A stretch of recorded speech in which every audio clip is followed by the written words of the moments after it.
Good morning, dear students. In today's class, we are going to continue with the third chapter of our English literature book, Dusk, written by Saki. In the first class, I have explained you all how Norman Gosby is judging the people who come out at dusk, and according to him, the dusk was the time of the defeated, and the light and noisy time was the people who have achieved something in his life. Then, after some time, an old man comes beside him and sits beside his bench, and by looking at the appearance of the old man, he makes various judgments about the old man, as Godsby had the habit of making judgment about peoples, and according to him, the old man was trying to show himself as a very self-respected person, but it was very clear from his appearance that he was not financially independent, or he was not financially he was not able to fulfill his financial requirements and all. So after some time, when the old man stood and when started going back to his home, so he started again making some judgments about the old man, that now he will be ignored in his home circle, or he will try to make maximum of efforts to pay the money or rent of his lodging and all. Then after some time, as soon as the old man uh, went away from there, his place was taken by a young man. The young man was very well dressed, and but he was extremely cheerful and also very frank, and this frankness of the young man made Godsby a bit suspicious about his behavior. So the young man was very when the young man sat beside Godsby, he was in a he started he was in a very angry mood, and he started saying various things as if he wanted Godsby to ask from him what was the matter. And when Godsby did ask him, he started telling him how he wanted to go to Berkshire Hotel and how the hotel has been shut, and he went to another hotel, and he went after going into that new hotel, he went out for buying a soap, and he had a drink in a bar, and he wandered around the shops. And then when he wanted to go back to the hotel, he actually had forgotten the name of the hotel, and he didn't had any money to go didn't had any money for the entire night. And so he was actually trying to convince Godsby about his condition. Okay, now we'll study for move further into the chapter.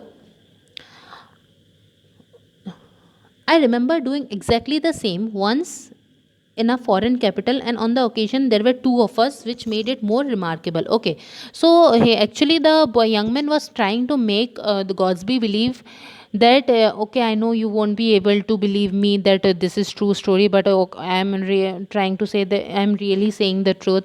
But to which Godsby replied that no, no, I believe your story, because I also remember doing exactly the same thing in a foreign place, and but I had two more friends with and actually I had two of us, I and one more of my friend was along, we were together, and this experience was a remarkable experience for both of us. Luckily, we remembered the hotel was on sort of a canal, and when we struck the canal, we were able to find our way back to the hotel. But he further says that but we were able to remember that our hotel was near a canal, and when we reached near the canal, we were able to find our hotel back. The youth brightened at the reminiscence. In a foreign city, I wouldn't mind so much, he said. One could go to one's consul and get the requisite help from him. Here in one's own land, one is far more delicate if one gets into a fix. Okay. So, listening to Godsby, he said that again, and he replied that in a foreign city, it is very easy in a foreign city, because if I would have been in a foreign city, I would have gone to the consul. Now, who is a consul? A consul is an official appointed by a state to live in a foreign city. Okay, and a consul is basically a official from, suppose we are staying in India. Okay, and and if we are going for a tour in, suppose in America, and we face any problem in America, so there will be a representative from our country in that, from India in America, who will look after our matters. Okay, that is a basically a consul. So the young man says that okay, if I would have been a foreign country, I could have gone to the consul and I could have got the required help. But here I am from this place only, and if I as I am from this place only, I am from London only, and it is very difficult to for me to get such kind of help unless I can find some decent chap to swallow my story and lend me some money. I seem likely to spend the night on embankment. I'm glad anyhow that you don't think the story outrageously improbable. Okay. Okay, though further the says that I am can't even go to the council, as it is I belong to this place only, and nobody would believe in my story unless if I found a decent person who believes my story and give me some money, or otherwise I need to spend the entire night on embankment. Embankment means, you can say, around the road or something like that. And further, the young man says that I am very glad to know that you believe my story. He threw a good deal of warmth into the last remark, as though perhaps to indicate this hope that Godsby did not fall for short of the requisite decency. Okay, so now at the last, when he said that, okay, I am very happy, very pleasured that you believe my story. So in this last line of the young man, he was very warm in his response towards the towards Godsby, and he also wished that when he talked, when he told about that, okay, if someone, if I find a decent guy, the so I he could lend me some money. So he, by saying all these statements, he thought that Godsby would lend him some money. Okay, of course, said Godsby slowly. The weak point of your story is that you can't produce the soap. The young man set forward hurriedly, felt rapidly in the pockets of his coat, and then jumped to his feet. I must have lost it, he muttered angrily. Okay, now Gosby was suspicious about this young man from right from the beginning. And he said that, of course, I could lend you some money, but only the weak point of your story is that you can't show me the soap which you have purchased just now. Okay, so what happened? The young man pushed himself in front of the seat and he started searching for his soap in his overcoat. Okay, and he was unable to find the soap, and he stood up and he said angrily that I must have lost it. To lose a hotel and a cake of soap in one afternoon suggests willful carelessness, said Godsby. But the young man scarcely waited to hear the end of the remark. Godsby replied that you have lost a hotel and a cake of soap, a soap, in a single afternoon only, and I think you have done these things willingly. But the young man stood and went away, and he didn't listen to what Godsby was saying. Okay, he flitted away down the path, his head held high with an air of somewhat jaded jauntiness. Okay, so he moved across, flitted across the path. Flitted meant moved swiftly across the path, and still his head was held high, and he had some amount of jauntiness. Him jauntiness means, you can say, angry or stiffness. Okay, it was a pity, mused Gosby, the going out to get one's own soap was the own convincing touch in the whole story. Okay. Now listen. Now, as soon as the young man stood up and went away, the now Godsby is analyzing the story and thinking in a very joking manner. He's saying that it is a very pitiful story, that going out for buying a soap and remember even a minute detail about the hotel is a very pitiful story. And yet it was just that little detail that brought him to grief. Okay, so according to Godsby, that this young man was providing too much detail about his condition, and his too much detailing of the story made Godsby to not believe his story.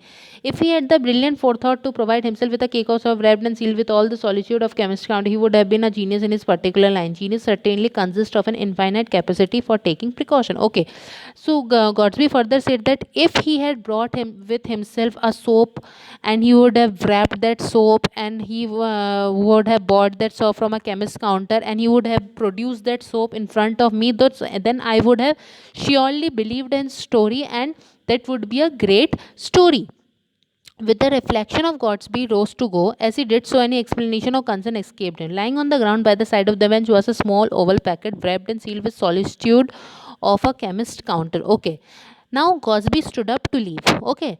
And as soon as Godsby stood up, what did he was exclaimed? He was shocked. What did he saw around the side of the bench? He saw a small oval packet wrapped and sealed with solicitude of a chemist counter. Okay, he saw a small oval packet, and around that packet was around inside that packet was a soap, and it was wrapped and sealed by a chemist counter. It could be nothing else but a cake of soap, and if it had evidently fallen out of the youth's over pocket when he flung himself down on the seat. Okay, Godsby understood that it was the soap, and he also thought that it might have fallen from his pocket when he was searching hurriedly in his pocket for the soap.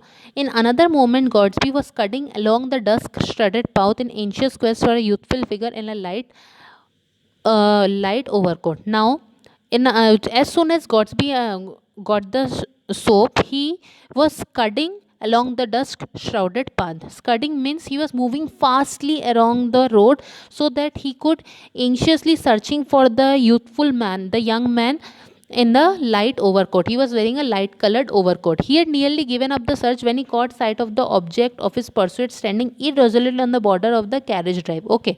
Evidently, uncertainty whether to strike across the park or make for the bustling pavement of Knightsbridge. Okay.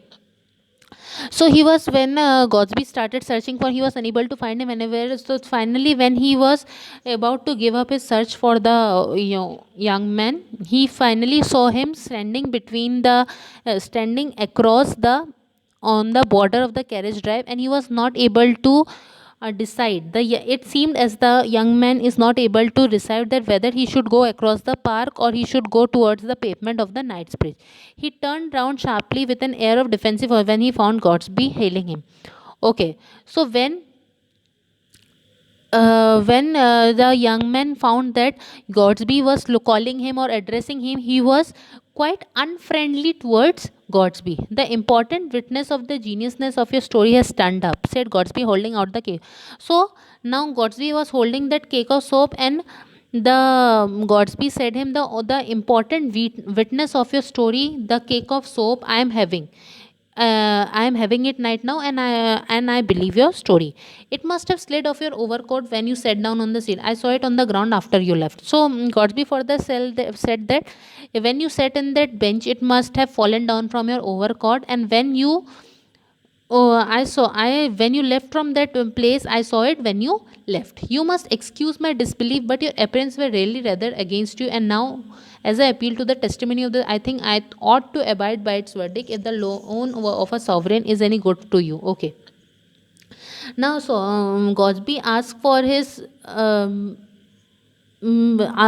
ask for is asking for forgiveness, as he did not believe the story of the young man before, and he said that I was unable to believe your story because your appearance, the way you look, was totally against your story, and so I was unable to believe the story of the testimony of the soap. I thought I vote to abide by this verdict. And then further says that okay, I'm going to believe your story, and I'm going to provide you a sovereign if it is sufficient for you. Sovereign is again might be a currency or amount of money. Okay. The young man hastily removed all doubt on the subject by pocketing the coin. Okay, the young man, as soon as Godsby offered him the money, he took it as soon as he could take, and he removed all, and he took put the coin in his pocket. Here is my card with my address, continued Godby. Any day or this week will do for returning the money, and here is the soap. Don't lose it. It has been good friend to you. Now, after the young man has taken the money and put it into his pocket, Godsby gave him a card with his address, and he said that in this week, any day you can send the money, return me the money, and also take this soap and don't lose it again, as it has been the good friend to you, because of this soap you were able to testify your story. It was a witness of your story. Lucky things you finding it, said the youth. And then, with a catch in his voice, he blurted out a word or two of thanks and fled in the direction of Knightsbridge. Okay. Then the young man said that it is a very lucky thing that you have found it, and he said one or two thankful words to Godsby, and he went toward the direction of Knightsbridge. Poor boy, he as nearly as possible broke down, said Godsby to himself. Now Godsby is telling to himself that he is a very poor boy. He was was about to cry as I helped him. Okay, actually he is pacifying himself. Godsby is pacifying himself for doing a good deed, or donating or giving him a shilling. Okay, I don't wonder either the lily from his quandary must have been acute. Okay, It is a lesson to me not to be clever in judging situation. Okay. Now the Godsby further says that I if on the that I don't know that whether the amount of money which I have given to him must be sufficient for him or not, or it might help him a bit in his difficult situation. But he further says that, but it is a lesson to me that I should not be too clever to judge someone in any circumstances. As Gosby retraced his steps past the seat where the little drama had taken place, he saw an elderly gentleman poking and peering beneath it and all sides of it and recognized his earlier fellow occupant. Okay, now Godsby again went towards that bench in which he was sitting, and as he reached near the bench, he found a old man. He was searching for something around that bench. He was looking under the bench, he was looking around the bench, and he was continuously looking under something around near the bench. And when he went nearer to that old man, he realized that it was the same old man who was sitting with him before. Have you lost anything, sir? He asked. Okay, now Godsby asked this old man that, sir, have you lost anything? Yes, sir, a cake of soap. To which the old man replied that, yes, I have lost a cake of soap. So, what do you understand? Actually, that young man was a fraud, and he saw that the cake of soap fell down from the pocket of the old man. So, he started to frame up a story related to the cake of soap. This young man was very intelligent also. We can see that he was a very intelligent man. And then he made a fool of Godsby, and actually that cake of soap belonged to the old man only. Okay, I hope you all are able to understand the chapter. Thank you.